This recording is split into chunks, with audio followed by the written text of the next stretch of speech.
Welcome to Mental Health Monday. My name is Mick Coyle. Coming up on the programme this week, I sort of learned escapism from my dad, and I just emulated that behavior.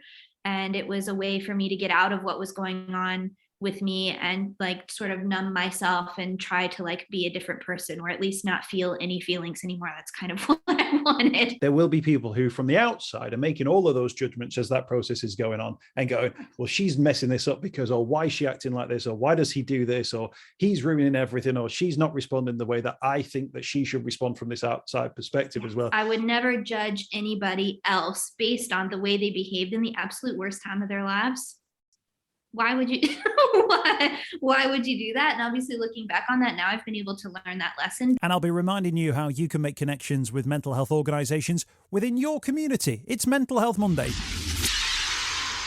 Yeah, welcome to the home of the UK's conversation about mental health. It's Mental Health Monday. Once again, thanks for checking out the programme. Another fascinating guest on the way. Lots of signposting in this week's edition as well to various different things that are going on. And as ever, really class that as a really important part of the podcast to make sure that when we do talk about conversations in various different ways, those conversations are actually going in a direction which allow people to hopefully relate to them, find elements within that can help maybe support them or shine a light on an issue which otherwise you wouldn't necessarily know about. But at the same time to then find resources that might help you or that you can point other people in the direction of. And we got some really positive feedback last week from our conversation around eating disorders and men. And the Beat website for that one, Beat Eating Disorders, a UK charity, really, really great service and resources on there. Not just for men, for anyone who's experiencing anything in regard to eating disorders. There's a helpline that's available from them as well. Last week's edition is available now. This week's guest on the programme has got a really fascinating story to tell, and there's so much in there about personal experience. We talk about addiction, we talk about alcoholism, we talk about abusive relationships, but we also talk about the benefits that come from writing, taking an opportunity to put pen to paper and to explore feelings through 1,000,001 different ways, and that might be poetry, writing letters, and countless other things. But CiCi Reagan is our guest. She's originally from the United States of America, from North Carolina, but now finds herself living in the northeast of England, in Newcastle. She's got some really powerful insights into what life is like for people who live with alcohol addiction, but not just as a standalone issue, as a one-off. That actually when we talk about alcohol addiction or addiction in general, we've also got to look at the person, the circumstances, the situation that they found themselves in when that addiction kicked in. Because of course, there's one thing saying to somebody who's got an addiction, well, stop doing that then. If we don't then tackle the wider issues that they faced in their life or the wider issues that they're facing on a continuous basis, how on earth are we expecting them to be able to move on and to find, healthy and happy alternatives? I think this conversation really sums that up, and I hope you're really going to enjoy it. CiCi Reagan is her name. I mentioned the website, which I'll mention now. You can get on board with it a little bit later on as well. Write2heal.me. That's right as in WRITE. Write2heal.me. Do urge you to find out some more information about CiCi and the work that she's doing. I wanted to mention as well, a few weeks ago we had Simon Taylor on the programme. Now Simon, a musician who uses his own mental health experience to inspire the work that he does now from a musical point of view. He sent me a note through, and Simon, it's great to hear you've continued to be part of the podcast family. He's got a new mental health themed EP, which will be released this coming Friday as we record this, the 4th of February. It's called Survival, and the theme song, the title song, is about his own experiences of mental health problems, but also he hopes acting as a message for people affected by issues to try and stay strong and to go on and thrive. So more than happy to give that a mention. I will also point you in the direction of his Bandcamp website, where you can find out more information about both Survival and his other music as well. I'll put a link below the podcast for that one, so I thank you for that one. Great to have you part of the Mental Health Monday family, and it's always great when we hear about the great things that our previous guests are doing, the things they're involved in, and how, of course, we as members of the public, the layperson, can get involved in that too. Let's get on to our conversation now with CiCi Reagan. Write2heal.me is her website. And we started off by talking about her location, because as you will hear, although she's in Newcastle now, that's not originally where she's from. Yeah, so I grew up between like North Carolina and Virginia in the States, which is like on the East Coast, and it's a lot warmer than here. And every like January, I question all of my life decisions. And you're now here in the UK. You're doing some fantastic work. You're sharing your story as well, which is why you're here on Mental Health Monday today, at a time where I think people are maybe for the first time in recent years been more open about their mental health journey and actually seen it as a positive. And obviously you see this as from a perspective of being in the United States as well. I just wanted to first and foremost sort of ask how you view this sort of current mental health conversation that we're having in the UK. Are we ahead of other people? Are we behind where we've been at places like the United States? Honestly, I think in a lot of ways, the UK is ahead of the States with a lot of this stuff. I think maybe a lot of it comes down to like the NHS and things like that, and actually having more access to support and like being able to get the help. Because obviously in the States, it's like, if you want to see a therapist, then you don't have health insurance and you have to pay a certain amount. If you do have health insurance, then you have to pay your copay anyways, and health insurance and all that stuff. And I think in general, when it comes to sort of like wellness and safeguarding and those kinds of things, and my experience in a lot of different ways, the UK seems to be ahead of the US, to be perfectly honest. In terms of your journey, where you're at now, the place that you're in versus the place that you are, there's been a huge sort of undertaking in terms of how you've sort of worked on that yourself and the people that you've had around you. In terms of your mental health journey, where do you see it starting? Is there a moment in the past where you go, well, this was the start of the journey that I'm on currently? Yeah, I mean, I would say the start was when I decided to get sober. I am 6 years sober from alcohol addiction. I celebrated 6 years on the 1st of this year, actually. And I think that was very much the beginning of things, because before then it was all just about like self-medicating. I mean, I had been to therapy before then, but I don't think I was really in a place where I wanted to like put in the work or make the changes. So I would say like I had been to therapy, but I wasn't really ready to start my journey until I was like, all right, I want to like get sober and figure out who I am now. And in terms of that, the alcoholism, was that something that was a standalone issue, or was that symptomatic of sort of other factors you've had in your life? I know that you've had sort of, there's been a lot going on in your life. Do you see those as separate journeys or one in the same?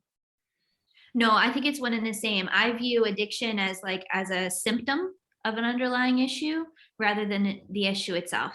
And I think that it stemmed from a lot of things. I mean, my dad was an alcoholic, and there was a lot of like situational things that were happening in my life around the time that I started drinking. So I started drinking when I was like 14. My mom had been diagnosed with a terminal illness. My uncle had passed away very suddenly. My dad had a suicide attempt, which was unsuccessful. But obviously that was really difficult. And then plus, you're 14 and life sucks when you're 14 anyways. So it was a bunch of stuff going on all at once. And I sort of learned escapism from my dad, and I just like emulated that behavior. And it was a way for me to get out of what was going on with me and like sort of numb myself and try to like be a different person, or at least not feel any feelings anymore. That's kind of what I wanted. So drinking allowed me to do that. So it's all interconnected for me. That idea of sort of self-medication, making decisions as a 14-year-old, as finding yourself in essentially a very adult environment and then thinking, right, what's my way out? It's probably not surprising that you turn to what you had seen other people potentially turn to, the alcohol. You saw that as a way forward. Sure. Well, I mean, yeah, that's what my dad did. I mean, I was sort of taught this, right? Because when you grow up in this kind of environment, my dad drank, and then the family, we just lied and made excuses for him. So that's the behavior that I learned. It was like, okay, you go and you do the thing, and then you just lie and you pretend like everything's fine. And so I just did that for like a decade. 14 sort of through to 24 is a sort of a time in your life whereby you sort of go through sort of various things as like a teenager and then a young adult. through your alcoholism, with this, did you still hit those sort of checkpoints, if you like, in terms of like educationally, sort of socially, or do you feel like that there were maybe sort of opportunities missed during that time? Yeah, I think definitely. I think it kind of obviously set me up for failure in a lot of ways. I mean, I did graduate high school. Like I did manage to do that because that was really important to my mom. I wanted to graduate high school before like she passed away. And I was able to do that. And she saw me walk across the stage and do the whole thing. But in that sort of environment that I was in, I got myself into an abusive relationship with an older guy, and I was stuck in that relationship. And I think in a lot of ways, I don't like to use the word stunted because it's not a very nice word, but but it did sort of like, stunt my like emotional growth. I never processed the loss of my mother. I didn't understand how to communicate my feelings. I didn't even understand how to identify my feelings. So all of a sudden I found myself at 24 years old with like no communication skills whatsoever and no idea who I was. You've already said something quite amazing on the podcast there, which your anniversary is the 1st of January. When people talk about New Year's resolutions and trying to make a decision for a new year, just even recently on the podcast, we've been talking about how difficult it is to actually do that on the 1st of January. But you obviously made that decision and made it stick. So how did you build up to that decision? And then how easy was that? How easy was the 2nd of January and the 28th of January and the 8th of March after that? This is a loaded question, my guy. Okay, well, I had tried to get sober for like a year. I was in and out of 12-step programs for a long time. I would get, a week and then drink. I would get, at the one time I got 90 days and I went to a meeting and I got my 90-day chip. And then I texted my friend and we went out and got drunk to celebrate. This was the behavior. And the reason that I don't know. It was like I was able to maintain the sobriety like one day at a time for 6 years. Honestly, it is like one day at a time. But my last drink, as we call it, was horrendous. I went like to a New Year's Eve party that I wasn't invited to and like crashed it. And I don't remember leaving. And I woke up in a friend's house and I didn't have any of my stuff and I didn't know how I got there. And I just like sat there on the front porch with my friend smoking a Marlboro Light, as you do, in the middle of nowhere, North Carolina. And I was like, I have got to do something about this. Like, I just hate this feeling, the shame that I carried with me all the time. I was so sick of it. And I was flying to Newcastle to live here for 6 months on like the 18th of January of that year. And I just had this feeling that if I couldn't get it together now, then I might as well just like kiss the rest of my life goodbye. Like, what would be the point? And so, yeah, I just kind of threw myself into things. And yeah, it was really hard, especially being in like a foreign country, trying to get sober, not knowing anyone. I knew like one singular person in the whole of the country. But I think that gave me sort of like the gift of desperation, which was like, I had to go to meetings. I, again, use like 12-step recovery. I had to meet people and I had to get involved, or else like I wasn't going to make any friends. I wasn't going to know anybody. And I was most absolutely going to relapse. And then eventually like my addiction would take my life, and I didn't want that to happen. Did the fact that you were sort of moving to a new country and sort of all the things that, all sort of the lifestyle changes that come with that, did that allow you to sort of reset your own mind as to saying, I now live in the UK, I don't drink, but the rest is essentially an open, but you could arrive in the UK, I guess, and meet people and tell them you don't drink because you're new, and the people could go, all right, this is CiCi. We won't offer her a drink. But did that sort of break? Was that an opportunity, or was that a bit of a curse? I suppose it would have in that way if I would have been able to like communicate that effectively, because it's like, oh, I don't drink. Oh, why? Well, do you have a problem? Like, are you sick, or are you like, whatever? Do you mind if I drink? Then it becomes this like whole thing, which, I like to make fun of people. It's like, I don't know if you've seen online, but it's like people like equate it to mayonnaise or something. It's like, you don't like mayonnaise? Why don't you like mayonnaise? Do you mind if I have mayonnaise? Like, it's very, very silly, but it's sort of like, I didn't know how to articulate that. I didn't know, like, was I just going to say like, I'm an alcoholic. Now I say that because I really enjoy making people uncomfortable and I got to get my kicks where I can. And I do. But in those very beginning stages, like, I don't know. And actually alcohol was a lot easier to get here because it's in like every corner shop. Whereas back in the States, you had to go to like a special like government run store to get liquor, which is obviously what I drank, the hard stuff. Because, Of course, obviously. you've arrived in a country. I mean, Newcastle itself is sort of sometimes known a little bit as a party town, but I think there's very much a culture in the UK that like it's wine o'clock, and it's sort of like the kids have gone to bed, glass of wine sort of culture. Oh, that's almost, I would say, is probably almost like the aspirational lifestyle for adults. Yeah. In the UK, the normalization of alcohol is absolutely, everywhere. And, you tell anyone who's ever gone to like a barbecue, a wedding, a funeral, and you say, not for me, I'm not drinking. For whatever reason, it might be, you might be working, you might be driving, you might be an alcoholic, you might be doing it because you're on antibiotics. You are always met with this, what? They're not drinking. And part of me thinks that it's just because it's so normal that people think, well, why aren't you doing what everyone else is doing? But I think the other thing is that sometimes people realize that they probably also maybe shouldn't drink as much as they do. So when they find someone who's actually knocked it on the head completely, there's almost like, oh, I should be suspicious of this person because they've probably done the thing I think I should probably do. And I'll try and make them feel bad because then it'll make me feel better about how I feel about myself. Yeah, I think I've definitely found that to be true. Even within my own family, sometimes you just like serve as a mirror that nobody wants to look at. When people look in the mirror, do you get a sense there's judgment on the things that you've experienced, or when the sort of stigma that comes from the phrase alcoholic or alcoholism, do you see that in people? Do you recognize those telltale signs that their brain is processing maybe something about you?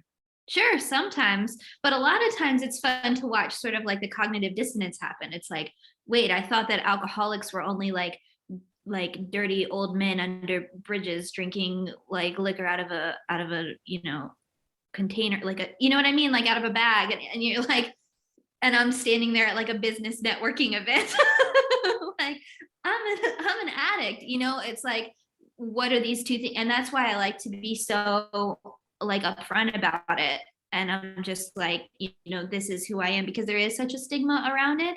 And yeah, I suppose sometimes I do get the judgment and things, but most of the time people are like, that's kind of cool. Like, tell me more about it. Or they'll start to ask me questions like, how do you know you're an alcoholic?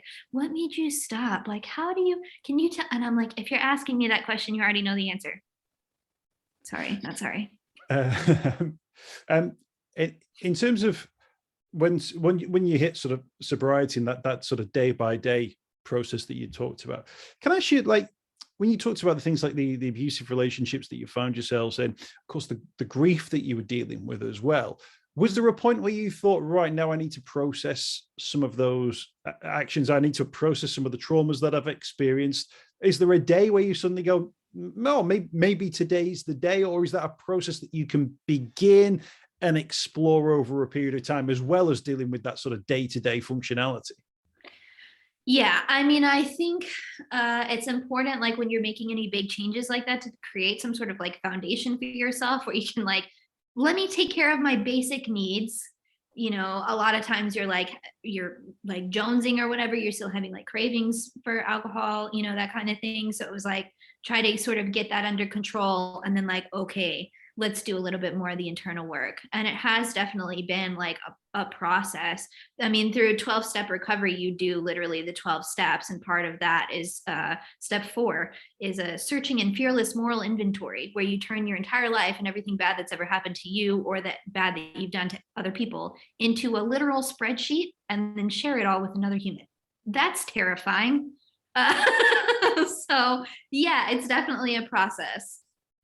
And in terms of that, did you, the learning process of sort of reopening that book or putting it down into an Excel spreadsheet, was it difficult sort of straight away to do it, or did you see the benefits of it quite quickly? Because I sometimes get a sense when people are dealing with things that have happened in the past, they almost don't want to peek into the book for fear of what's to come. But then how much do you open the book? I'm sort of doing this with my hands here. How much do you open the book before you suddenly go, okay, yeah, I can look at this with one eye. Right, let's start to read it a little bit. This is the thing. I think it depends on how you do it. And I think the way I did it is not necessarily how I would encourage other people to do it. Not to diminish 12-step recovery in any way, but the way I did it was very, very intense. And I didn't necessarily give myself the time or maybe the support that I needed, or even know that I would need it that much. I didn't understand quite how re-traumatizing it would be. And obviously this depends on kind of where you are and your own stuff and that kind of thing. But to lay everything out in your life like that in some sort of quantifiable thing where you could give everything a score and then add it up at the end, it's maybe you don't need to do that. I think we can look at things that have happened to us, but we don't need to necessarily rehash the details of the event itself. That's not the point. The point is the feelings around it and what that brings up. Do you have any sort of guilt or shame attached to that? Why? Is that actually yours? Did you actually play a part in that? Or are you taking ownership for somebody else's stuff? Because I find a lot of the time that's what it is. And if you can kind of look at it in that way, sort of objectively take yourself out and look at it as a third party, more about the feelings around it rather than the experience itself, you find it a lot less traumatic. I think just as human beings, I think we have a complete inability, just by sort of natural processes, to see a bigger picture in terms of our own journey. Because I think you often think, well, everything that's happened to me, for good or bad, is a consequences of the things that I've done, or the conversations that I've had, or the places that I've been, or the people I've been with. And you almost accept that you have ownership over that story and those set of circumstances. But of course, if it was a friend or a family member or a loved one, and they were telling you about things that you'd done or you'd seen, the advice that you would give to them, or the things that you would say, would be completely different as well. And I wonder whether or not, and I'm not advocating that we have this sort of self-reflective time, but I think as part of that, the way we deal with our own lives, that's got to be built in, hasn't it? To sort of look at, right, well, that happened to me. How did I cope with it? What were the circumstances around that? How was I feeling at the time? And why was I making those decisions? I think if we give ourselves that time for sort of reflection, it allows us just to see a little bit more perspective. And I think it would then allow us to then, when we make steps forward in the future, make more educated steps, if you like, to give it I'm making these decisions based on the whole of my experience, not just the thing that happened the day before, or the day before, or the day before that. And I think that would, just in everyday life, that could be huge, I think, for a lot of people, if we take the time to sort of comprehend that. We don't have to go through the full maybe Excel spreadsheet, but no, Excel's not great to work with. Let's try Google Sheets. I don't know. Yeah. But that thing of just going, right, well, why did that happen? How did I respond? Why did I respond that way? That's huge, isn't it? Absolutely. Because suddenly you realize this was my responsibility. This wasn't my responsibility. I did this because beliefs are just reinforced memories, just reinforced experiences. And so we create these belief systems about our lives based on the things that we've experienced. Well, maybe you have these false belief systems because you think that you've done all these things, but actually maybe it wasn't your fault, or you're beating yourself up for something, carrying something around that's not yours. And if you just look at it, then you could put it down and it could change everything, just that little bit of perspective. I mean, I gave myself such a hard time for so long about being in active addiction and the way I behaved when my mom was dying. And you know what I mean? I was a teenager and I was doing my best, and did I take responsibility for the things that I did and apologize where I need to apologize? Sure.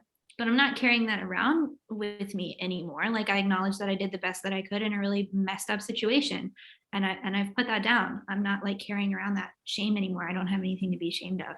And of course, from a society point of view, and I don't know if this was the case with you, there will be people who from the outside are making all of those judgments as that process is going on and going, well, she's messing this up because, or why is she acting like this, or why does he do this, or he's ruining everything, or she's not responding the way that I think that she should respond from this outside perspective as well.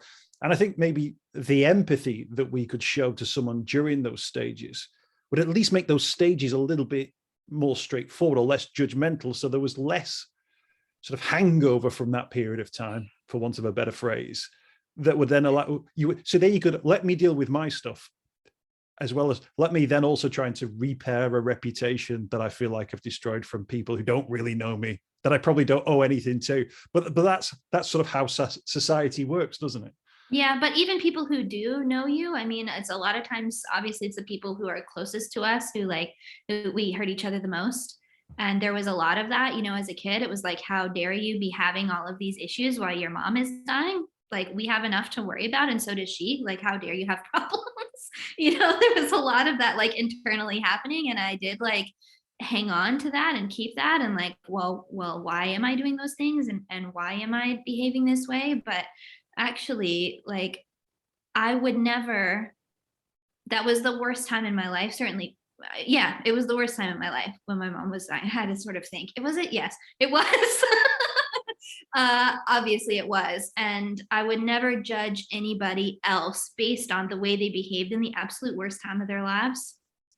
Why would you why would you do that? And obviously, looking back on that now, I've been able to learn that lesson. But I think sometimes when we don't experience things for ourselves, or a lot of people still don't understand addiction, or even mental health diagnoses and things like that, why people behave the way they do, we just have our idea of the way that people should behave, and how dare they not do that. And if we don't see it for ourselves or experience it for ourselves, we tend to maybe not have that perspective.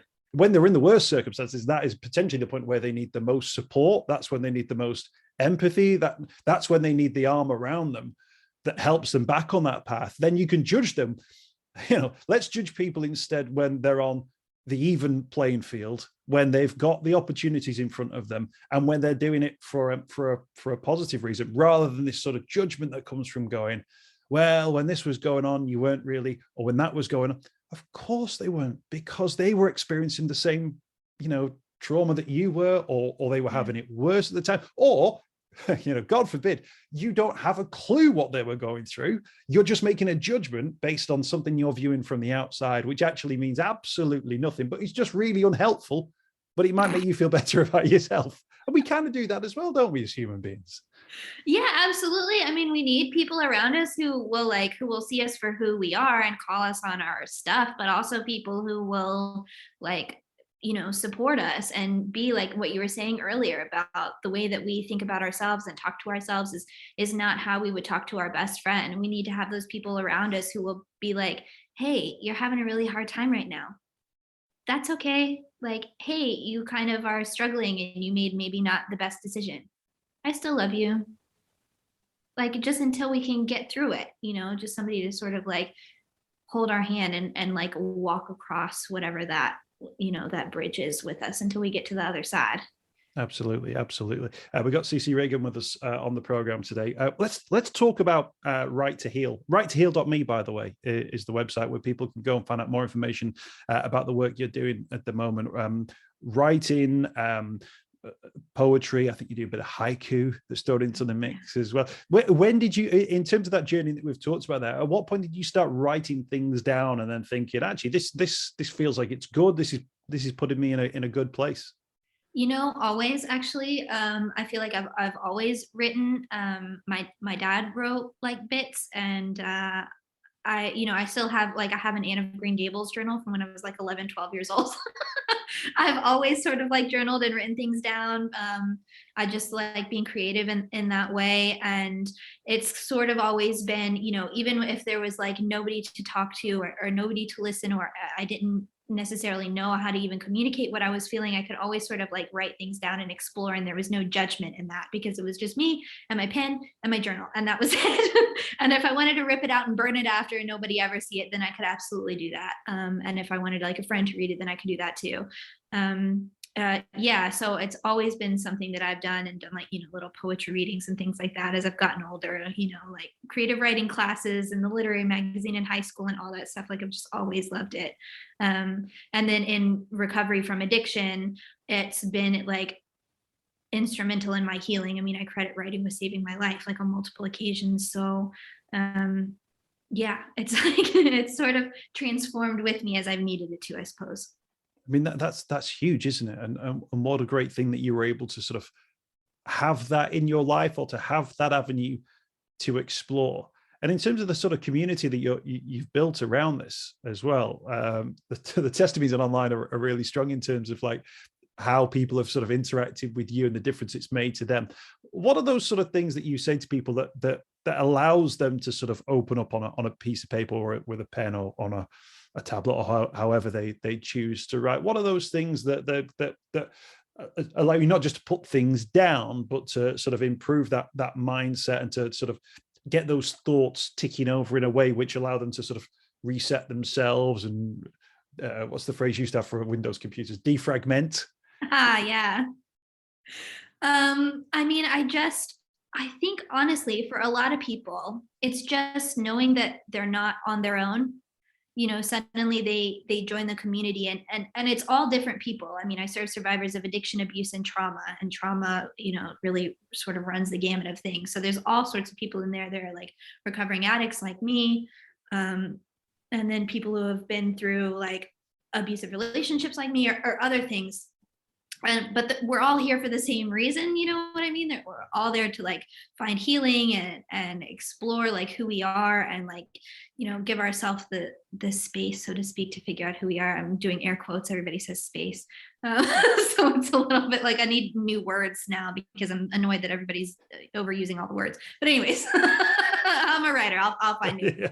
But I think that's a lot of it, honestly, is just knowing that like you're not alone in your experiences, because when we're going through things and then we feel like we're the only one who's going through that stuff, it can be really easy to like judge ourselves and feel super isolated. So first of all, it's just like knowing there are other people who accept us for exactly who we are. And then also kind of goes back to what I said earlier about like asking questions and giving yourself the room, not just to like, okay, I'm gonna write about this and whatever and just rehash our trauma, but like, write a letter to yourself, like how you actually talk to yourself. And then let's like deep dive into like maybe why you feel that way. And then at the end, maybe write another letter, and it might sound a little bit different. And just kind of reframing experiences. I do a lot of things like, what are you struggling with right now? What's like hanging out in your brain that you can't really get rid of? And I don't do like the toxic positivity thing. I hate that. If you feel a feeling, then you feel it for a reason and you should explore it. But there's always another side. We can give ourselves the gift of perspective, and a lot of times that can be writing things down objectively, but it could also be like, okay, I'm going through this at the moment. What is it teaching me? And what is the other side of that? So like I haven't spoken to my father in 6 years. On the other side of that is I surround myself with people who love, uplift, and support me. So this sort of thing, and just giving people like the room to do that and just to be honest, I think that's really all it takes. It's not that complicated. I wish it was, but it's not. You could charge a lot more if it was more complicated. No. And in terms of that, I guess as well, I wanted to ask you in terms of the sorts of things that people want to explore. Have you been surprised by the types of things that people have found either triggering in terms of memories that they have from the past, things that they feel like they need to deal with? You can say there's a whole range of different people, but then there must be times where people start going down an avenue. You think, all right, I never thought of that perspective before, or maybe I'll think of a different strategy for this because their experiences may be a little bit different. Well, I'm fortunate enough to have collected lots of different experiences over the course of my life. So there's not very many things that people can say to me that surprise me. But when I started the community, it was just based on like writing and journaling and poetry, and that's what I teach. I think what surprised me the most is the different like vehicles and things that people are interested in. It's become, it's called Right to Heal. It's called the Right to Heal community, and we do a lot of writing, and that's what I teach. But I have so many other people in there to talk about so many other things. You know, people want to learn about crystal healing. They want to learn about Reiki. We do like drum sessions. We had like an EFT practitioner. You know, we have so many different things, and so many different people come in because people come into this space, they know that it's safe and they can explore, and they're like, I want to learn about this weird stuff that's going on. Bring somebody in and talk about that, you know. I suppose more people are interested in like the body positivity side of things than I had originally thought. Maybe that's surprised me a little bit as far as like what people want to explore a bit more. We do a lot of stuff about like self-love and things like that, and I do a lot of like body positive stuff on like my Instagram and things that people really like. So I am like diving into that a little bit more. Excellent. And that just goes to show as well that I think as we sort of find these techniques of dealing with some of these issues, to actually allow people that space to kind of go, well, there's this and there's this, but also there's this side of my life that I've never even looked at as well. You're almost equipping them, aren't you, with a skill set that goes, okay, you've never thought about this or dealt with this, but maybe through this technique, it's something that you can take a look at. And I guess for a lot of people, that's huge, because if people then build that into their processes, then those potentially those issues that will come in the future, they'll go, well, I've already got, you know, my weaponry ready. I've got an arsenal that's lined up, ready, full of techniques that will allow me to process. Yeah, that. I love you calling it an arsenal. I mean, I call it like a wellness toolbox, but I think I'm going to change it to like wellness arsenal or something. I think that I use that phrase because I almost think that like, you almost need, the toolbox is the right phrase as well. Okay, I'm dealing with this now. What do I need to? So I do this now. If I feel terrible, if I just feel terrible, I have this sort of, my arsenal is right. Did I stay up too late last night? Did the kids sleep through the night? Did I drink too much the night before? Have I eaten well recently? Have I been out for a run recently? Have I done a bit of gardening recently? When was the last time you played the ukulele? I have like a checklist in my head, which basically just looks at all of those things, which in and of themselves, any one of them is not necessarily a problem. But if 2 or 3 of them start to add up, you start to go, that maybe that's, and what I can then do, I go, oh yeah, it's fine because I've ticked 3 boxes there. And and then as long as I then do a couple of those things, it then allows me, my brain then accepts that as you've got a solution. Like, it's okay, you figured out the problem and you also know what the solution is. So we don't need to worry about that as much, which I feel like is a good place to be.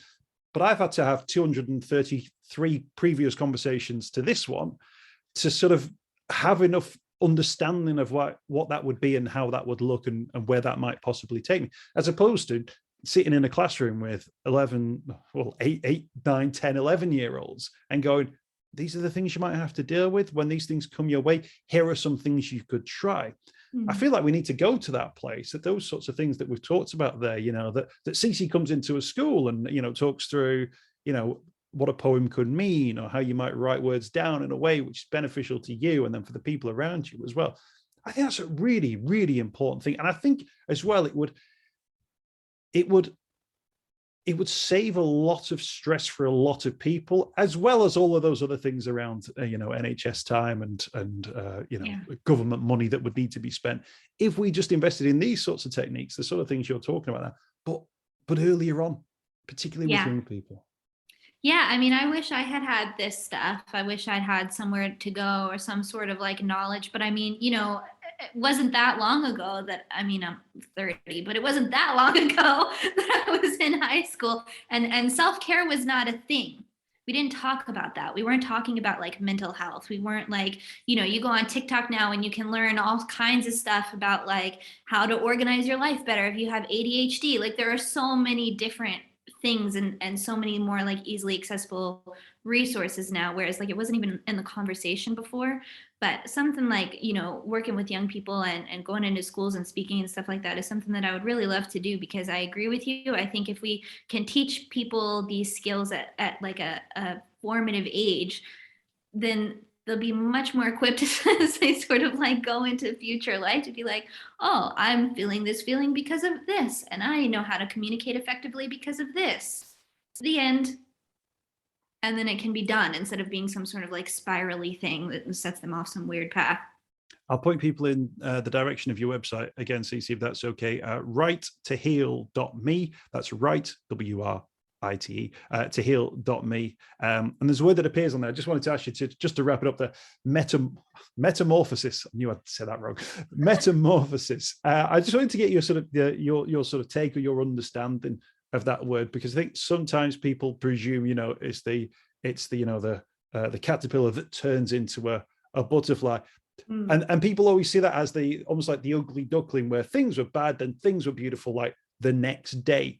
But there's that slightly shriveled brown period sort of in between, isn't there, where everything goes a little bit dark for a little bit before the butterfly emerges from the chrysalis, is the word I'm trying to think of. Yeah, I mean, the caterpillar, like when it goes into pupa stage and like beyond, it literally turns into mush. It is just goo, and then it becomes something else.